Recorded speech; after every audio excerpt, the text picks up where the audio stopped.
My name is Ava, and I'm the youngest of 5 siblings in a family that always felt more like a club. I wasn't invited to. Growing up in the late 1990s and early 2000s in a sprawling suburb outside Atlanta, Georgia, I was the surprise baby born 12 years after my closest sibling, my brothers and sisters. Lucas, Sophia, Owen, and Mia were a pack forged in the crucible of teenage rebellion. Family vacations and inside jokes I could never crack. By the time I was forming memories, they were already halfway out the door. Lucas was in college, Sophia was chasing a modeling career, Owen was obsessed with his garage band, and Mia. She was the golden child, always planning her next big move. To me, they were superheroes. To them, I was an afterthought, the kid who showed up too late to matter. The first time I felt their rejection was at Lucas's 21st birthday party in 1999. I was 8, wide-eyed and obsessed with my oldest brother, who seemed to command every room with his easy charm. The party was at our house, a big blowout, music blasting, cousins I barely knew spilling into the backyard. I'd spent days practicing a little speech to congratulate Lucas, imagining he'd hoist me onto his shoulders like he used to.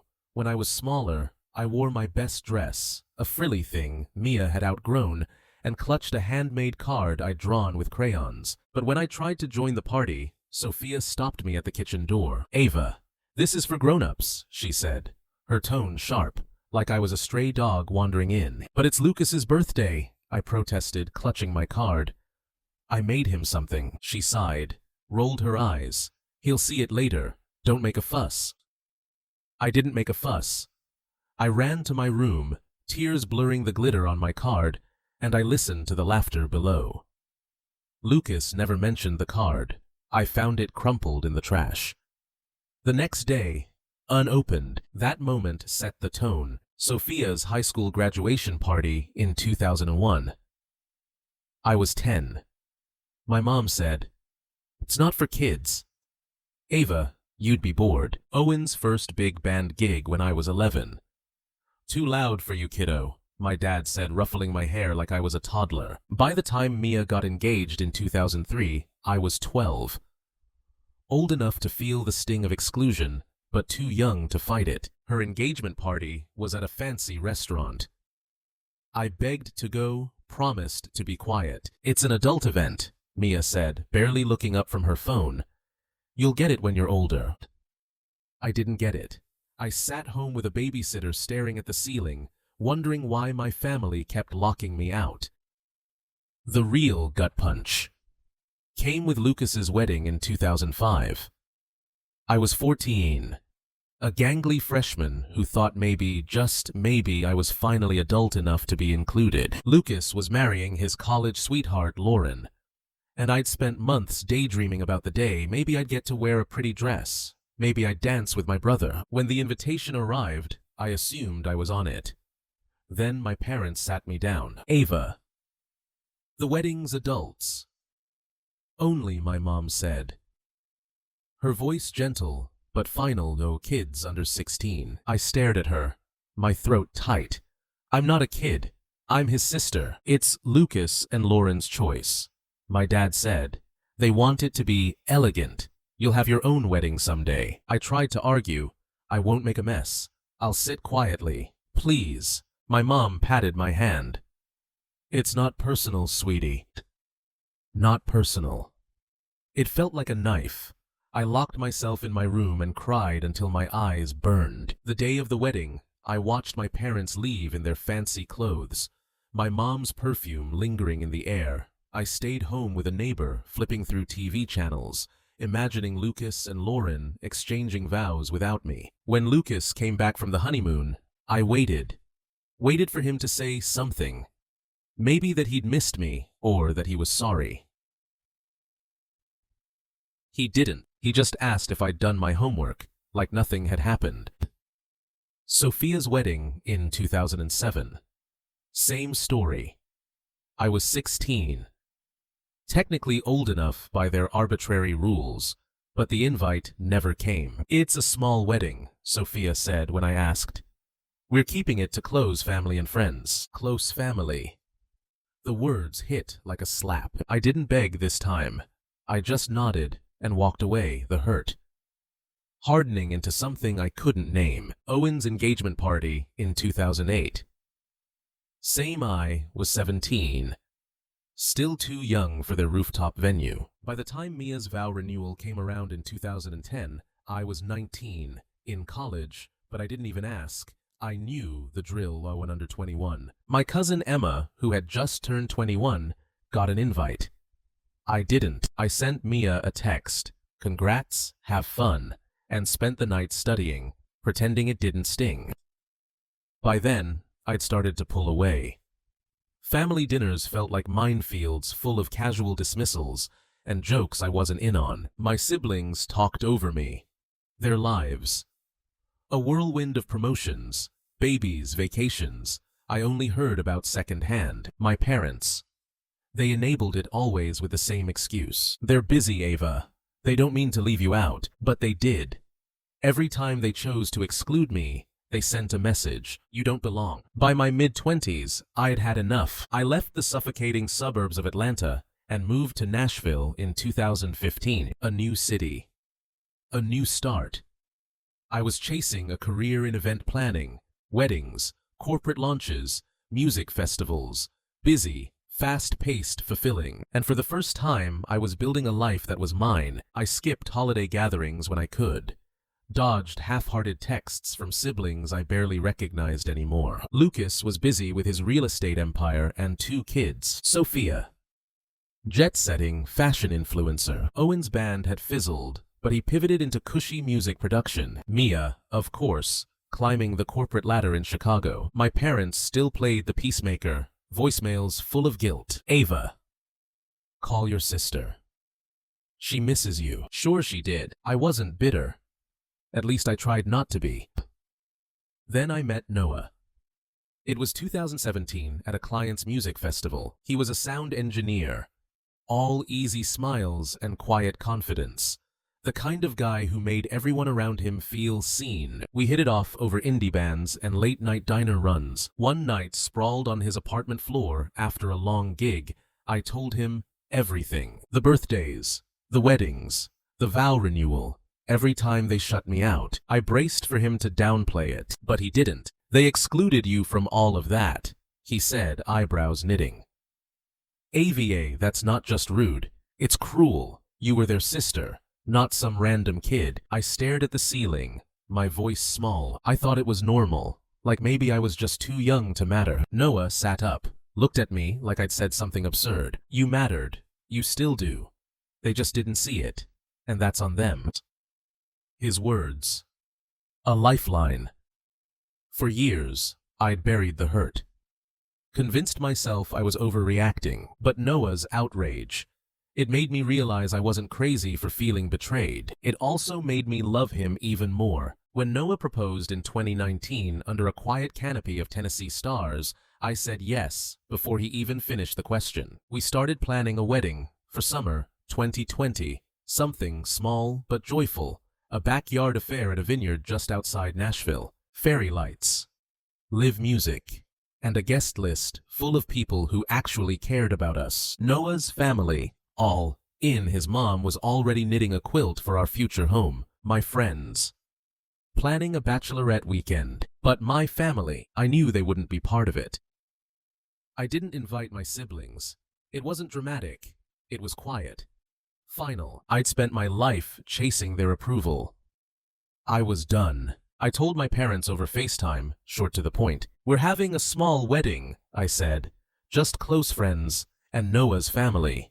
I'm not inviting Lucas, Sophia, Owen, or Mia." My mom's face crumpled.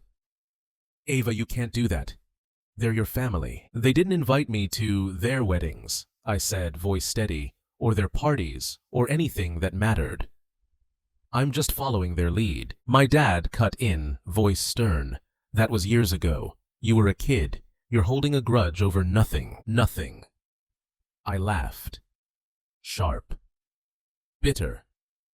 I begged to go to Lucas's wedding. I was 14. Dad, not 5. None of them cared. They don't get to play family now. My mom started crying, but I didn't back down. You and Dad are invited, I said. But that's it. This is my day, and I want it to be happy. I ended the call before they could argue. Then the drama kicked off. The drama kicked off a month later. Early 2020. Right as COVID was starting to rattle everyone's plans, Sophia sent me a text.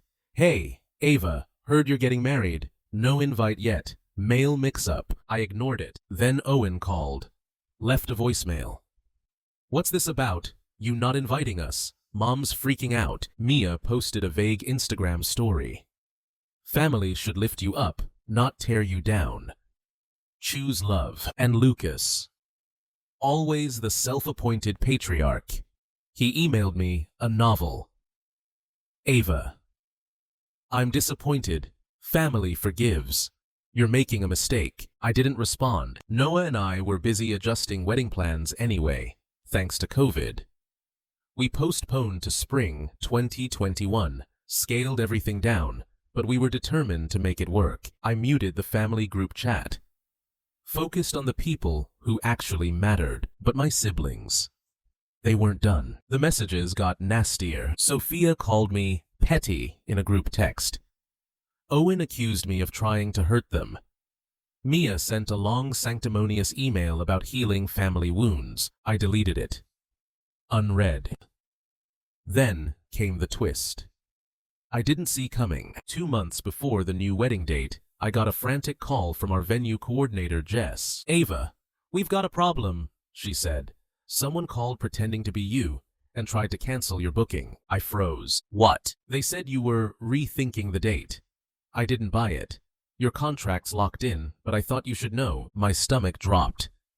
Do you know who it was? No name, but it was a woman, southern accent. She knew your event details, date, guest count, even the catering menu. I thanked Jess, hung up, my hands shaking. Noah saw my face. Sat me down. What's wrong? I told him. Voice barely steady. Someone tried to cancel our wedding. I'm pretty sure it was one of my sisters. We called Jess back, confirmed the booking was still secure, but inside, I was rattled. Sophia or Mia, couldn't prove which one, but it had their fingerprints all over it. Noah was furious. That's next level. They're not just mad, they're trying to ruin your day.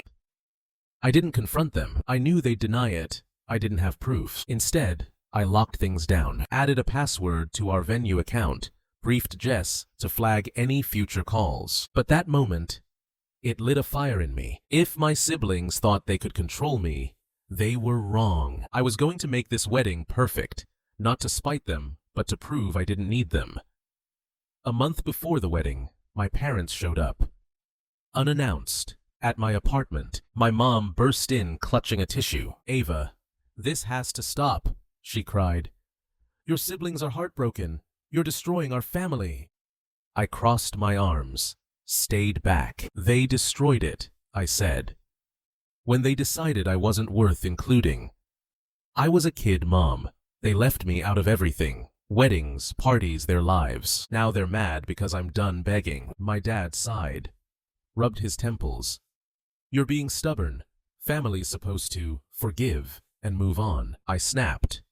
Move on. They never apologized, not once. And now someone tried to sabotage my wedding. You think that's family? My mom's eyes widened. Sabotage. What are you talking about? I told them about the venue call, watched their faces. My dad looked skeptical, but my mom's expression flickered, guilt or fear. That's ridiculous, she said. Too quickly, no one would do that. Then, ask Sophia or Amaya, I said, because I'm done playing nice. They left frustrated. I blocked their numbers for now. Noah held me that night. You're not the bad guy, Ava, he whispered. You're just done being their punching bag. He was right, but deep down I knew. They weren't finished. They'd already tried to sabotage my wedding once. What would they do when the day actually arrived? April 17th, 2021, my wedding day. I woke up in a Nashville Airbnb surrounded by my bridesmaids. The air smelled like coffee and spring flowers. Ellie, my best friend, was pinning wildflowers into my hair. My dress. Simple bohemian lace. Sleeves that shimmered in the morning light. Noah's mom had lent me a silver bracelet, an heirloom. It felt like a hug from the family I was gaining, but under all the excitement, there was a knot in my chest, a tension I couldn't shake. Noah texted me from his hotel. "Today's about US Ava. No one can take that away." I clung to his words like a lifeline. The venue was stunning. Rows of grapevines, fairy lights in the trees, a wooden arch wrapped in roses. We kept it small. 50 guests. All friends, Noah's family. My parents RSVP'd but hadn't spoken to me since our last fight. I hired extra security, briefed Jess to watch for any uninvited guests, but I still couldn't breathe easy until I was walking down the aisle. The ceremony was magic. Noah stood under the arch, looking like he'd stepped out of a romance novel. Navy suit, eyes shining. As I walked toward him, everything else faded away. His vows: "I promise to always see you, Ava, and to build a home where you're never left behind." I choked up, reading mine. "I choose love over fear, and I promise to make every day a celebration with you." When we kissed, our guests cheered so loud birds scattered. For that moment, the drama felt a million miles away. The reception. A blur of joy. A bluegrass band played. Guests danced barefoot. Ellie gave a teary, hilarious toast that had everyone laughing and crying. Noah's dad pulled me aside. "You're our daughter now, Ava. We're so lucky to have you." I hugged him, my heart full. Then it happened. I was cutting the cake with Noah when Jess rushed over. Her face was pale.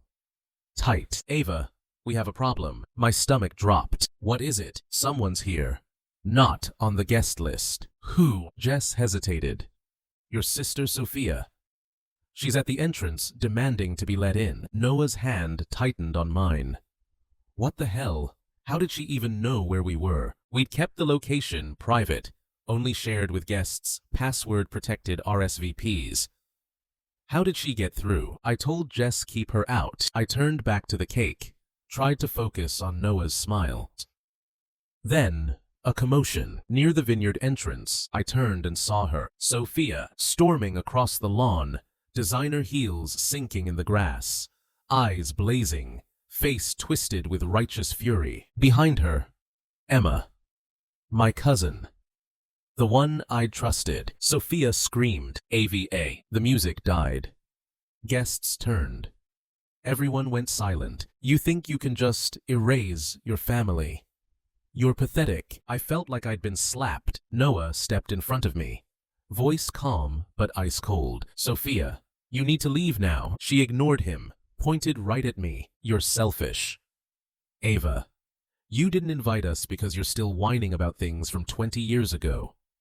Grow up." My parents stood shocked, mortified, but did nothing. I was shaking, but I found my voice. "You don't get to do this, Sophia. You shut me out. My whole life. Every party, every wedding. You made me feel like I didn't matter. This is my day, and you are not welcome." Sophia laughed. Sharp. Cruel. "You're playing the victim as usual. We didn't invite you because you were a kid. Get over it." I fired back. "Then, why did you try to cancel my venue?" My voice rising, gasps around us. "Yeah, I know it was you, or Mia. You couldn't stand me, having something you couldn't control." Sophia's face faltered. Just for a second. Then Emma stepped forward, her voice shaking. "Ava, I'm so sorry. I told her where the wedding was." The world tilted. "What?" I whispered. Emma nodded, tears in her eyes. "I didn't mean for this. Sophia kept calling me. Said she just wanted to talk. I thought she'd stay away." Noah pulled me close. "You need to leave too." Security finally stepped in. Two big guys, calm but firm. They took Sophia and Emma by the arms, escorted them out. Sophia kept screaming, "You'll regret this, Thias." Ave.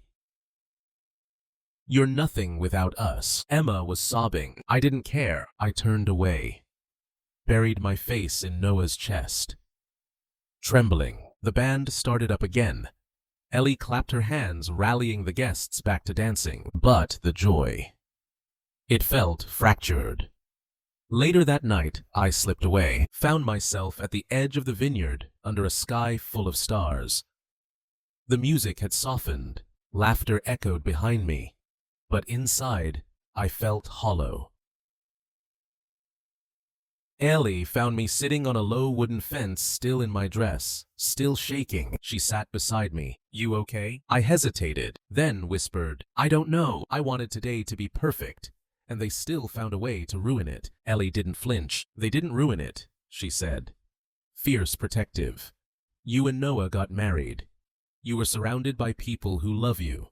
Sophia's tantrum doesn't change that. I leaned my head on her shoulder. Tears slid out. I just wanted them to care. You know? When I was a kid, I thought if I tried hard enough, they'd see me. Ellie's voice was steady. They're idiots for not seeing you, but you don't need them. You've got us. She was right. The night ended with s'mores by a bonfire. Noah spun me under fairy lights. And I laughed. Really laughed for the first time in weeks. Sophia's scene, just a blip in a day that was otherwise beautiful. But as we drove to our honeymoon cabin that night, one question kept echoing in my mind. How far would they go to punish me for living without them? The honeymoon was bliss. A week in a cozy cabin tucked in the Smoky Mountains. We hiked misty trails, made terrible pancakes, laughed until our sides ached. For the first time in months, I didn't check my phone obsessively, didn't brace for the next family disaster. Sophia's wedding crash. Emma's betrayal. They felt distant, like a storm that had passed. I thought the worst was over. I was wrong. We got back to Nashville, late April 2021. I opened Instagram. Just wanted to post a sweet honeymoon photo. Instead, I got a flood of notifications. Sophia had posted a video, a long, tear-soaked, carefully lit video on her public influencer account. She sniffled into the camera, voice trembling, eyes glossy. I tried to reconnect with my sister, but she's chosen anger over family. I showed up to support her, and she had me thrown out. It breaks my heart. The comments, a war zone. Her followers called me cold, cruel, toxic. A few of my cousins tried to push back, hinted at the real story. But most people, they bought her version. Lucas commented, family is forever. Ava, I pray you see that someday. Mia shared the post, wrote, some people would rather burn bridges than build them. I was livid. Sophia didn't show up to support me. She showed up to cause a scene. But her 50,000 followers, they didn't know that, and she was counting on it. Noah read the post with me, shook his head, calm but angry. She's turning your wedding into her own reality show. Don't take the bait. I nodded, hands still trembling. It's just, they're lying about me and people believe them. Noah took my hand. Then tell your truth, not to them, to the people who actually matter. So I did. I posted one photo, me and Noah, under fairy lights, laughing alive with joy. Caption, married the love of my life, surrounded by people who lift us up, grateful for our chosen family. No drama, no names, just peace. The comments from my people, they drowned out the noise, but the storm wasn't over yet.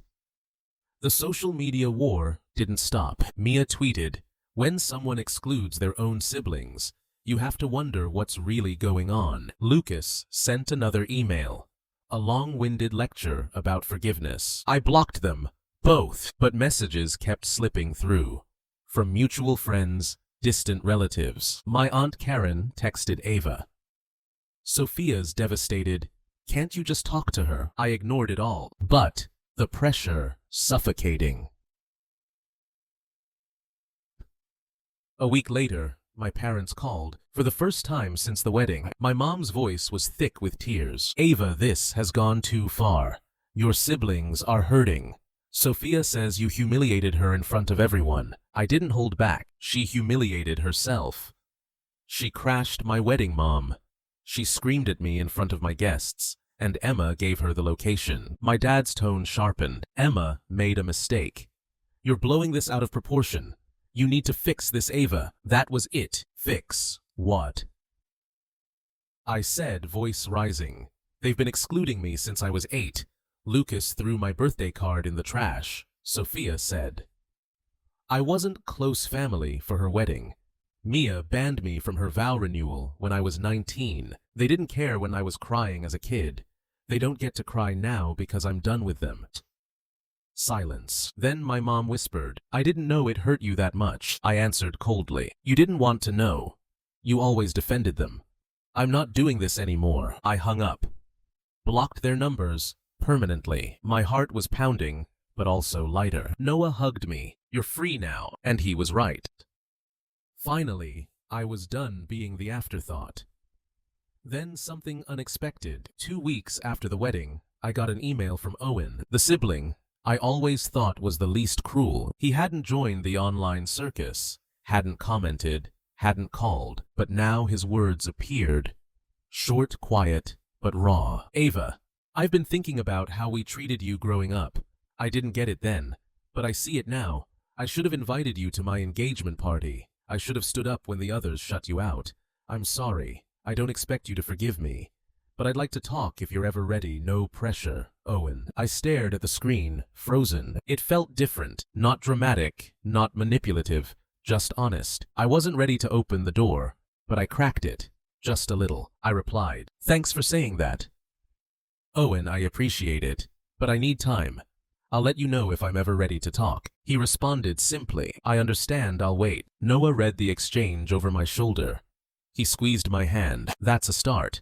You don't have to decide anything now. I nodded, still unsure. Owen's email stirred something, a flicker of hope, but also caution. I'd spent years chasing their approval. I wasn't falling back into that trap.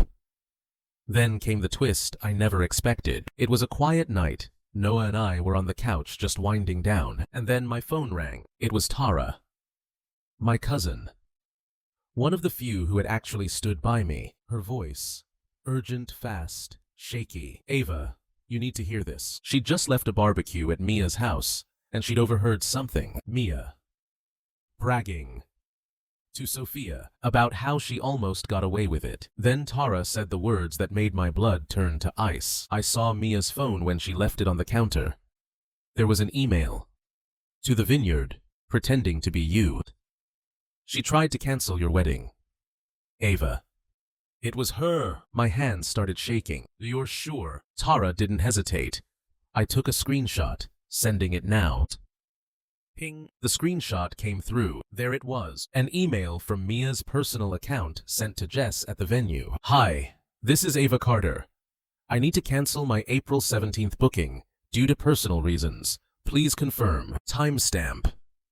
A perfect match to the attempted sabotage Jess had warned me about. I sat there staring. Not just thoughtless, not just cold, calculated. She had tried to destroy my wedding, not with a scene, not with a scream, but with a quiet, invisible knife. Noah's jaw clenched as he read the message. She's unhinged, he muttered. What kind of person does that? I already knew. Someone who can't stand losing control. A part of me wanted to forward the screenshot to the whole family group chat. Blast it. Expose her. Let them all see. But I didn't. That would give her the attention she craved. Instead, I forwarded the screenshot to my parents with one sentence. This is who you're defending. I'm done. Then I blocked them for good. Tara's call wasn't just proof. It was validation. That little girl who cried over a crumpled birthday card, she'd been right all along. My siblings weren't just careless. They were vindictive, and I didn't need that kind of poison in my life. 1 year later, summer 2022, Noah and I were finally settled. We'd bought a small house in East Nashville, with a porch perfect for morning coffee and a spare room. We were turning into a music studio, my event planning business thriving. And I'd started mentoring young women in the industry, something that filled me with purpose. Noah's family, they'd become my own. His mom sent us recipes. His sisters invited me to girls' nights, His dad called just to check in and chat. My friends threw potlucks that felt like home. And my siblings, I didn't miss them. Sometimes, late at night, I'd think about Owen's email, or that little girl, crying over a birthday card tossed in the trash. But the pain, it was softer now. Not a wound, a scar. I'd spent so long believing I was invisible, but I wasn't. I was seen. By Noah. By Ellie. By Tara. By the family. I built from scratch. One evening, Noah and I were on the porch watching fireflies. He turned to me, smiled. "Do you ever regret not having them at the wedding?" I thought for a long moment, then shook my head. No, I thought I would, but I don't. They had years to show they cared, and they didn't. I don't need their approval anymore. He pulled me closer. "Good, because you're everything, Ava. And you've got all the family you need right here." And he was right. My siblings, they wanted me small, silent, begging for scraps of their love. But I'd grown beyond that. Sophia's video, Mia's sabotage, Emma's betrayal. They were all just desperate attempts to pull me back into their orbit. But they failed. I was too busy living a life full of joy, full of choice, full of people who chose me. Last week, Tara texted me one final update. Sophia posted another vague Instagram story, moving on from toxic people. Mia apparently taking a break from social media. After Tara confronted her about the email, Lucas sent me one last email. I deleted it, unread. And Owen, true to his word, he never pushed, but he sent a small Christmas card. Just a note, "Still here, if you ever change your mind." I kept it, just in case. Because this story, it's not about revenge. It's about recognition. It's about realizing that I was worth more than a family who never saw me. They tried to dim my light, but I shone anyway. And as I sit on this porch, Noah's guitar strumming softly beside me, I know one thing for sure. I'm not the forgotten sister anymore. I'm Ava, and I've built a life brighter than they could ever imagine.